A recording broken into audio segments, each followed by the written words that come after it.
ኮሚኒዝም አላይክ እንደ ካፒታሊዝም ከግለሰብ ትርፍ ይልቅ የጋራ ደህንነትን የሚያስቀድም እኩልነትንና የጋራ ብልጽግናን የሚያረጋግጥ ማህበራዊና ኢኮኖሚያዊ ስርዓት ነው።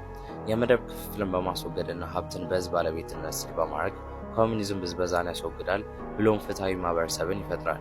እንደ ቻይናና ራሽያ ያሉ ሀገራቶች ፈጣን ኢንዱስትሪያላይዜሽንና የኢኮኖሚ እድገትን እንዴት እንደሚያንቀሳቅሱ አሳይተዋል።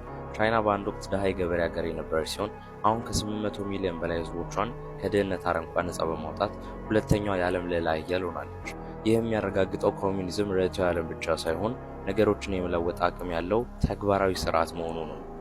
በቻይና የኮሚኒስቱ ፓርቲ ጥልቅ የሀገር ፍቅር ስሜትን በማዳበር ዜጎቹ ለሀገሪቱ እድገት የበኩላቸውን አስተዋጽኦ እንዲያደርጉ ያበረታታል።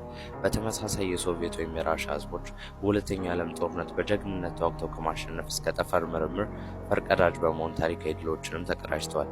የቻይና መነሳትና የራሻ ታሪካዊ ጥንካሬ ስልጣን በህዝብ እጅ ሲገባና ባለራዕይ ፓርቲ ሲመራ ሀገሮች ምን ያህል ትልቅ ደረጃ ሊደርሱ እንደሚችሉ አሳይቷል።